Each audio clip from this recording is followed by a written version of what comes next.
അപ്പൊ ആ ചടങ്ങിന്റെ ഭീതി എന്ന് വെച്ചാൽ നമ്മുടെ ലൈഫ് ലോങ് നമ്മളെ ഹോണ്ട് ചെയ്യുന്ന ഒരു സാധനമാണത്. അത് പച്ചയ്ക്ക് ഒരു മനുഷ്യന്റെ അവയവം മുറിച്ച് മാറ്റിയിട്ട് ബ്ലഡ് മുഴുവൻ ഇങ്ങനെ ചിന്തും. അപ്പൊ അവർ ഓടി വന്നിട്ട് എല്ലാവരും കൂടി ആ ബ്ലഡ് മുഴുവൻ എടുത്തിട്ട് ഇവരുടെ ശരീരം മുഴുവൻ തേച്ച് പിടിപ്പിക്കാൻ ചെയ്യുന്നത്.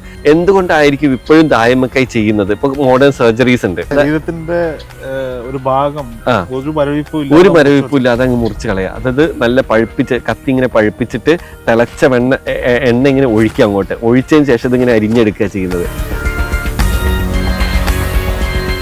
ഈ ഒരു ജന്മത്തിന്റെ ഭാരം അറിയണമെങ്കിൽ അത് ഒരു ജന്മത്തിൽ ഇതായിട്ട് നമ്മളായിട്ട് ജനിക്കണം. അല്ലാതെ ഒരാളും ആഗ്രഹിക്കുന്നില്ല ഇതിന്റെ രണ്ടിന്റെ ഇടയിൽ പെട്ടിട്ടുള്ള ഒരു ജന്മം. ആരാണ് ആഗ്രഹിക്കുന്നത്? ഒരു 10 ഫ്രണ്ട്സിന്റെ ഇടയിൽ അവർക്ക് നിൽക്കാൻ പറ്റില്ല, ഒരു സ്ത്രൈണതയുള്ള ഒരു പുരുഷൻ നിൽക്കാൻ പറ്റില്ല, ആൾക്കാർ അവനെ കളിയാക്കാൻ തുടങ്ങും. അപ്പോൾ അവര് ഐസൊലേറ്റഡ് ആയിട്ട് മാറുന്നു. താമസിച്ചപ്പോഴാണോ ഈ കമ്മ്യൂണിറ്റിയോടുള്ള നമ്മുടെ മാറിപ്പോയത്? അതായത് ആകൃതി പട്ടേൽ എന്നാണ് ആ ലേഡീന്റെ പേര് കേട്ടോ. പുറത്തിറങ്ങുന്ന മനുഷ്യന്മാരെ പുറത്തിട്ട് പോലീസുകാരിങ്ങനെ അടിക്കുന്ന വിഷ്വൽസും വരുന്നുണ്ട്. ദായമക്കൈ സിനിമയാകാൻ പോകുന്നു എന്നൊരു വാർത്ത, എന്തായി അതിന്റെ കാര്യങ്ങളൊക്കെ? അതിന്റെ പ്രീ പ്രൊഡക്ഷൻ വർക്ക് നടന്നുകൊണ്ടിരിക്കുകയാണ്. സ്ക്രിപ്റ്റിങ്ങും കാര്യങ്ങളൊക്കെ തമിഴിലാണ് അവർ ചെയ്യുന്നത്. അപ്പോൾ ഞാനതില് ഡയറക്ട്ലി ഇൻവോൾവ് അല്ല, റൈറ്റ്സ് മാത്രമേ കൊടുത്തിട്ടുള്ളൂ. ദായമക്കയിലേക്ക് വരാനുള്ള ഒരു സാഹചര്യം?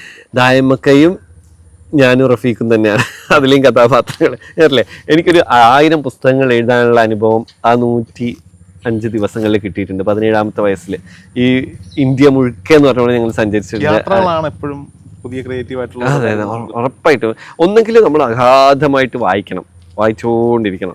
ഇന്നത്തെ കാലഘട്ടത്തിൽ ഈ ഫോൺ എടുത്തോന്ന് ഒരു റീല് നോക്കിയാൽ ഇന്ന രാത്രി എനിക്ക് ആ ഇത് തീരുന്നത്. പക്ഷെ അപ്പോൾ വായിക്കാത്ത മനുഷ്യന്മാർ യാത്ര ചെയ്യുക, ഈ 2 ഓപ്ഷൻസ് ആണുള്ളത്. ഇതിലേതെങ്കിലും ഒന്ന് ചൂസ് ചെയ്യുക, അല്ലാതെ ഒരാൾക്ക് എഴുതാൻ പറ്റില്ല. അപ്പോൾ ഞാൻ വായിക്കാനുള്ള ഇതില്ലാത്തത് കൊണ്ട് ഞാൻ എന്ത് ചെയ്യുന്നു? യാത്ര ചെയ്യുന്നു, എപ്പോഴും യാത്ര. ഇപ്പൊ ഞാൻ കാശ്മീരിൽ പോകുന്നു, അതിൻ്റെ ഇടയിലും ഞാൻ ഇങ്ങനെ അന്വേഷിക്കും, എന്തെങ്കിലുമൊക്കെ നമുക്ക് കിട്ടും, നമ്മളെ തേടി വരും ഓരോ യാത്രയിൽ നമ്മളെ കൊണ്ടെത്തിക്കുന്ന ഓരോ സ്ഥലങ്ങളിലേക്ക്.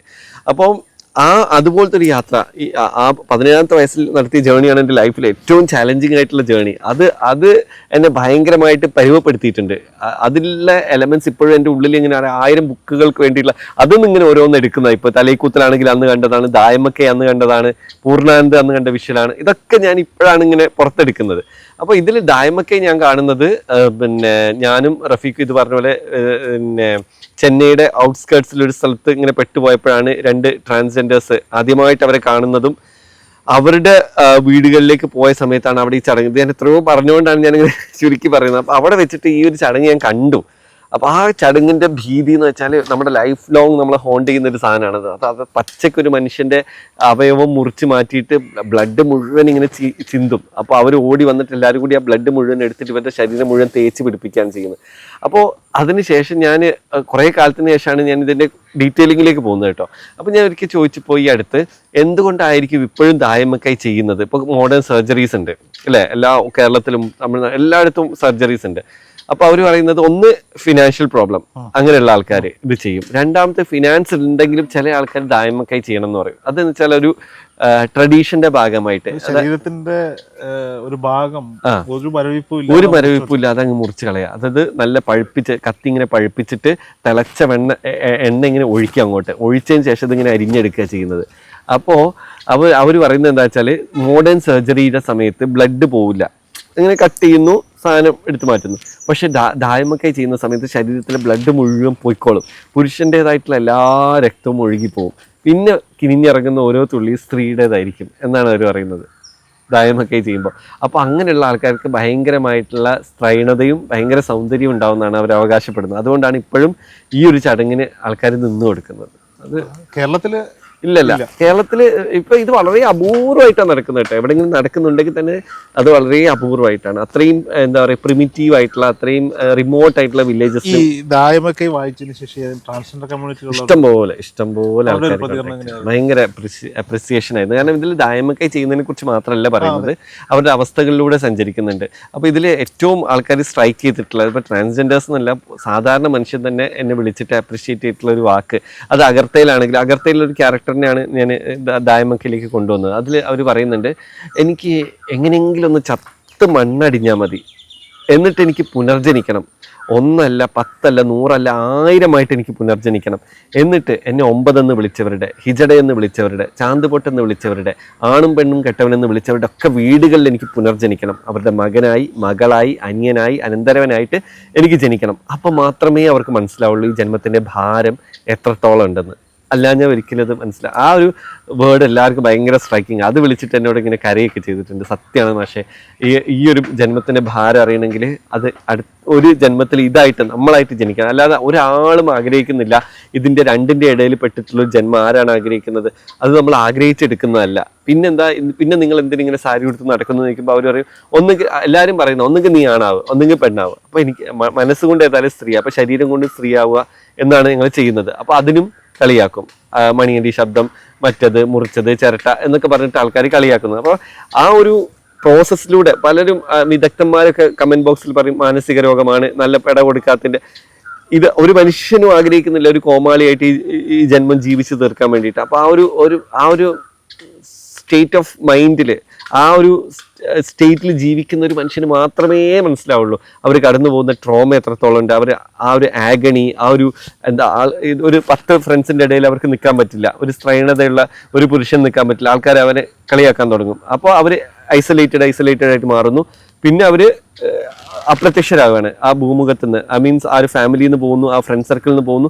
പിന്നെ അവർ നമ്മൾ കാണുന്നത് ബാംഗ്ലൂരിലോ ബോംബെയിലൊക്കെ പോയിട്ട് ഇതുപോലെ പെട്ടുപോകും. വേറെ ഓപ്ഷൻ ഇല്ല അവർക്ക്. ആരും ഒരു ജോലിയിലേക്കോ ഒന്നും കൊടുക്കൂല. നമ്മളിങ്ങനെ പറയുന്നത് നിങ്ങൾക്ക് ഈ ജോലി എടുത്ത് ജീവിച്ചൂടെ, ഈ പറയുന്ന ആരും അവർക്ക് ജോലി കൊടുക്കൂല. നമ്മുടെ വീട്ടിലോ നമ്മുടെ ഷോപ്പിലോ ഇങ്ങനെ ഒരാളെ കൊണ്ട് നിർത്തൂല. റിയാലിറ്റി. കേരളത്തിൽ കുറെ മാറ്റങ്ങൾ പിന്നെ ചാനലുകളിൽ അടക്കം വരുന്നുണ്ട്. പിന്നെ ബിഗ് ബോസ് ഷോ പോലെയുള്ള എന്നുള്ളതാണ്. ഇത്തരക്കാരെ സംരക്ഷിക്കപ്പെടണം എന്ന്. ഇത്തരക്കാരെന്നല്ല, മീൻസ് ബേസിക് ആയിട്ടുള്ള വെച്ചാൽ എങ്ങനെ ഇപ്പൊ ഒരു കുഞ്ഞിന് ക്യാൻസർ ആണെങ്കിൽ നമ്മൾ അവർ ഉപേക്ഷിക്കില്ലല്ലോ. അതുപോലെ തന്നെയുള്ള ഒരു അവസ്ഥയാണെന്നാണ് ഞാൻ മനസ്സിലാക്കുന്നത്. ഇത് ആർക്കും ഇപ്പൊ സെക്സ് ഇല്ലാതെ ജനിക്കുന്ന കുഞ്ഞുങ്ങളുണ്ടാവും, ലൈംഗിക അവയവങ്ങൾ ഇല്ലാത്ത കുഞ്ഞുങ്ങളുണ്ടാവും. അവരെ നമ്മൾ എന്ത് ചെയ്യുക? അപ്പൊ ഇതുപോലത്തെ കേസസ് ഒക്കെ ക്രിയേറ്റഡ് ബൈ ഗോഡ്. ഈ ട്രാൻസ് കമ്മ്യൂണിറ്റിപ്പെട്ട എൻ്റെ ഒരു സുഹൃത്തിനോട് ഞാൻ ഒരിക്കൽ ചോദിച്ചു,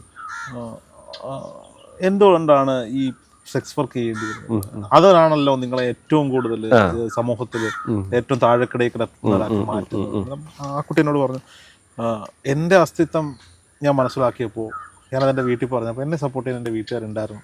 അതുകൊണ്ട് എനിക്കത് ചെയ്യേണ്ടി വന്നിട്ടില്ല. എനിക്ക് വിദ്യാഭ്യാസം തന്നു, എന്നെ കൊണ്ട് പറ്റുന്ന രീതിയിൽ എല്ലാ കാര്യങ്ങളും ഒരു പ്രോത്സാഹിപ്പിച്ചു. ഇന്ന് എൻ്റെ നാട്ടിൽ എന്നെ അടുത്തറിയുന്നവർക്ക് മാത്രമേ അറിയുള്ളൂ ഞാൻ ഒരിക്കലും ആൺകുട്ടിയായിരുന്നു എന്നും. ഞാൻ പെണ്ണായിട്ട് തന്നെയാണ് ജീവിക്കുന്നത്, അത് തന്നെയാണ് ജോലി ചെയ്യുന്നത് എന്ന്. പക്ഷെ വീട്ടുകാർ ഇവരെ ഒന്ന് ചേർത്ത് പിടിക്കാൻ, അതാണ് ഏറ്റവും. അതായത് 5ാം ക്ലാസ് പഠിക്കുമ്പോഴോ അല്ലെ 10ാം ക്ലാസ്സിൽ പഠിക്കുമ്പോഴേക്കും ഇവർ വീട്ടിൽ നിന്ന് പുറത്താവുകയാണ്. വിദ്യാഭ്യാസം ഇല്ല. പിന്നെ ആര് ജോലി കൊടുക്കും ഇവർക്ക്? അല്ലേ? വീട്ടുകാർ സംരക്ഷിച്ചിട്ടില്ലെങ്കിൽ പിന്നെ ആരാ അതിൽ സൽത്തനത്തിനോട് പറയുന്നുണ്ട് കുറച്ചുകൂടി സംസ്കാരത്തോടെ സംസാരിച്ചൂടെ എന്നൊരു കഥാപാത്രം ചോദിക്കുന്നുണ്ട്. അപ്പോൾ അവർ ചോദിക്കുന്നത്, നീ എന്ത് സംസ്കാരമാണ് എന്നിൽ നിന്ന് പ്രതീക്ഷിക്കുന്നത്? അതായത് 5ാമത്തെ വയസ്സിൽ 5ാമത്തെ ക്ലാസ് പഠിക്കുമ്പോഴേക്കും വീട്ടുകാർ എന്നെ ഉപേക്ഷിച്ചതാണ്. ഞാൻ നേരെ ചെന്ന് വീഴുന്നത് പിന്നെ ഈ പിമ്പുകളുടെയും കള്ളക്കടത്തുകാരുടെയും കൊള്ളക്കാരുടെയൊക്കെ ഇടയിലാണ് ഞാൻ ജീവിച്ച് വളർന്നത്.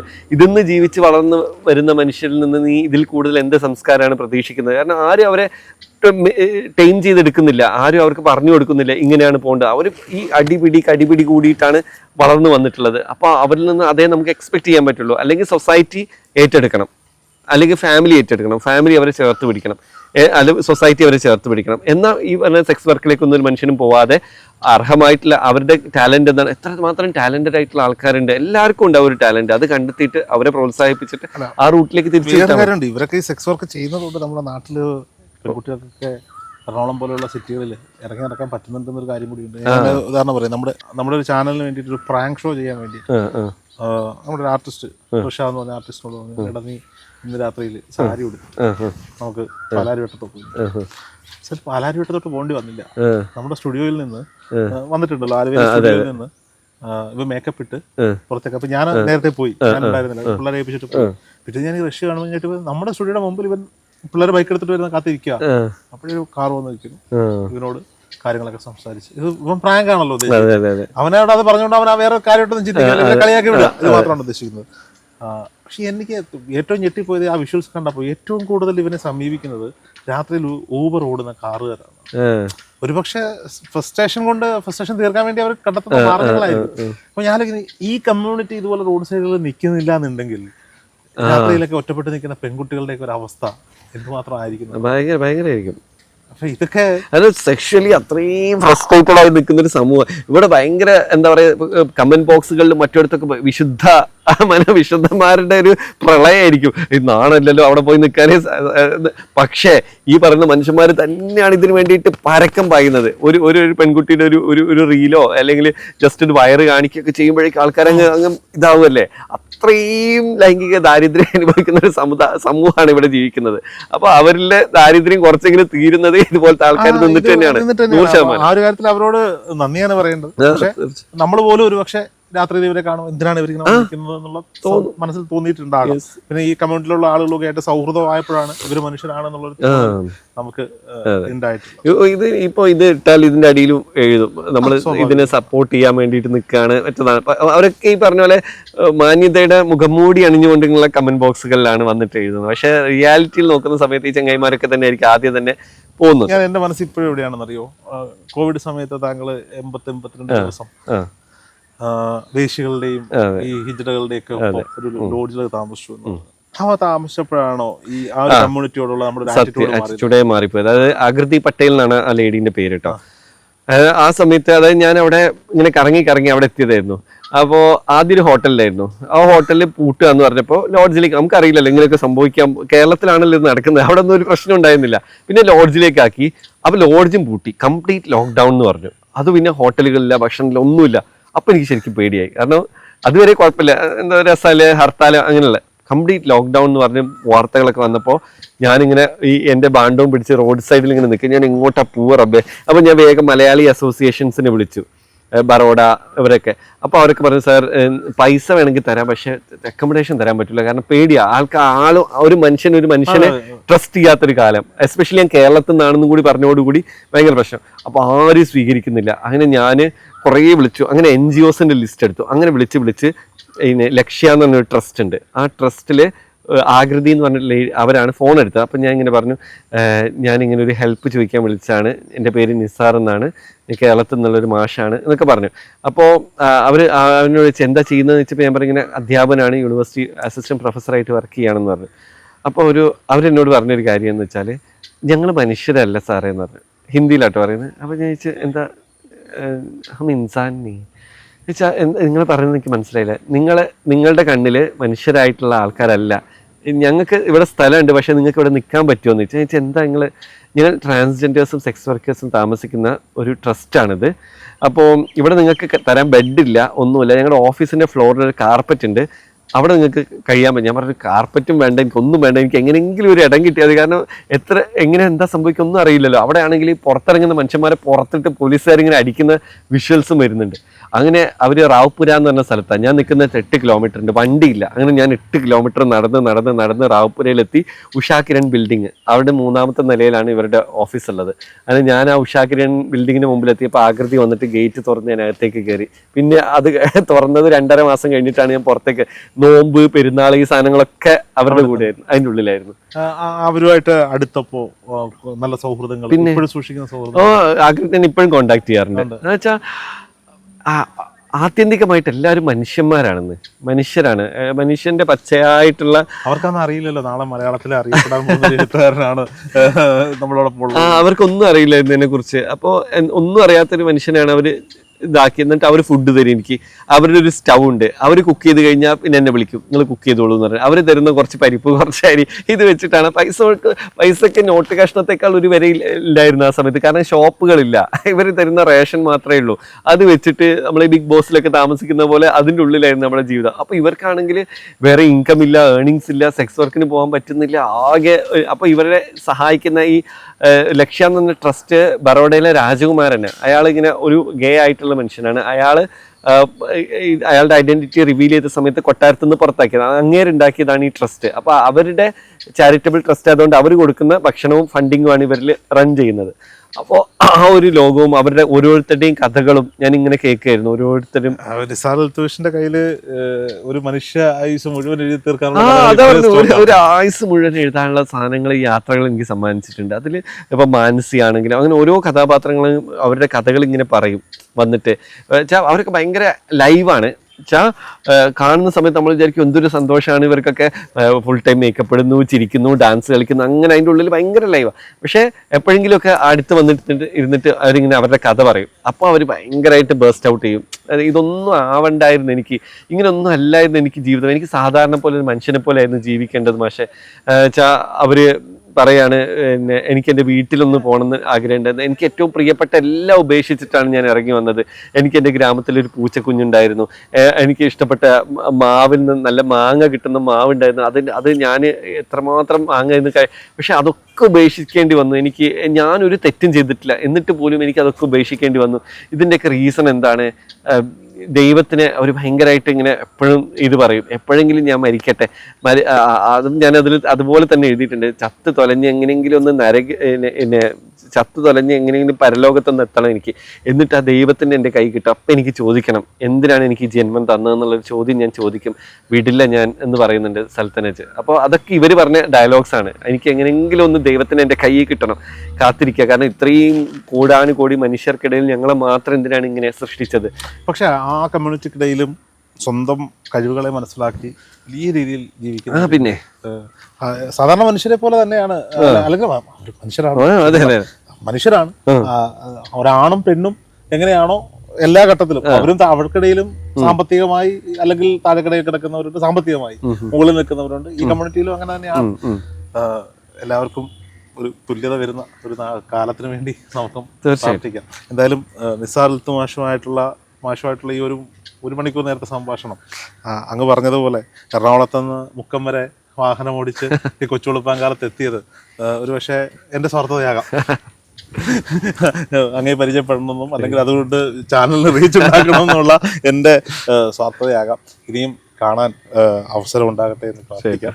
അങ്ങനെ യാത്രക്കിടയിലാണ് നമുക്ക് ഒരു മണിക്കൂർ സമയം തന്ന യാത്ര തുടങ്ങാൻ പോവുകയാണ്. അതുകൊണ്ട് കൂടുതൽ ബുദ്ധിമുട്ടിക്കുന്നുണ്ട്. എപ്പോഴെങ്കിലുമൊക്കെ പുതിയ പുസ്തകങ്ങൾ വരുമ്പോൾ അടുത്ത പുസ്തകത്തിന്റെ പേര് അനൗൺസ് ചെയ്യാനായിട്ടില്ലാന്ന് തോന്നുന്നു. അപ്പോൾ എന്തായാലും അതിനുവേണ്ടി ഞങ്ങളൊക്കെ കാത്തിരിക്കും. Thank you.